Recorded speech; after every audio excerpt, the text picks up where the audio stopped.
محمد باقر مجلسی نے حق الیقین میں، بحار الانوار میں، اور سید نعمت اللہ جزائری نے انوار النعمانیہ میں، اور بزرگوں نے مختلف کتابوں میں ان معجزات کو درج کیا ہے۔ میں پیش کرنا چاہ رہا ہوں بہت جلدی کہ سرور کائنات کے جسد مطہر کے اندر معجزات کو لکھا گیا ہے کہ وہ آخری نبی آئیں گے، ان میں کچھ صفات ہوں گی، ایسی صفات ہوں گی جو کسی اور میں نہیں تھی۔ جتنے معجزات اللہ نے سارے انبیاء کو دیے ہیں، اس سے زیادہ معجزات سرور کائنات کو عطا کیے ہیں، اور ان معجزات سے پتہ چلے گا کہ یہ اللہ کے بھیجے ہوئے رسول ہیں۔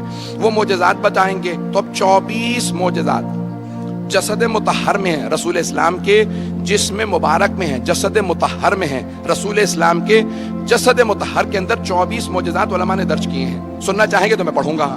جسم مبارک میں علماء نے لکھا رسول اسلام کے 24 معجزات کا، جہاں سے بھی رسول خدا گزرتے تھے سر پہ ایک ابر رہتا تھا، ایک بادل رہتا تھا، کیونکہ خالق کو یہ برداشت نہیں تھا کہ ان کے سائے پہ کسی کے پاؤں آ جائے،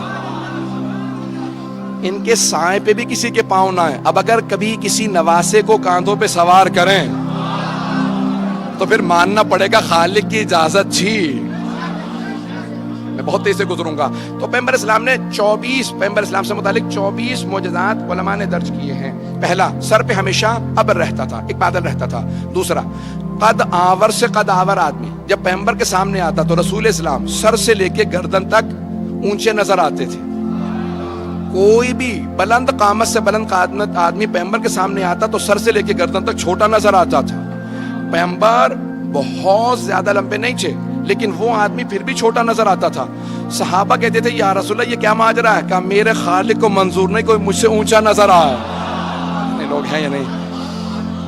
یہ دوسرا معجزہ بھی میں نے صرف پیش کیا ہے۔ تیسرا معجزہ علماء نے لکھا ہے، کہا کہ آپ کا جو پسینہ تھا اس سے خاص خوشبو آتی تھی جو نہ کسی گلاب میں تھی، نہ کسی پھول میں تھی، نہ کسی عطر میں تھی۔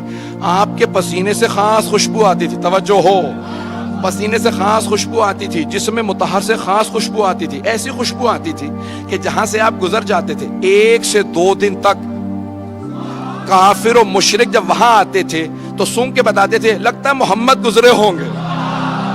تو دوسرا پوچھتا کیسے معلوم؟ کہ وہ جو خوشبو ان کے بدن سے آتی ہے نا وہ اس جگہ سے آ رہی ہے۔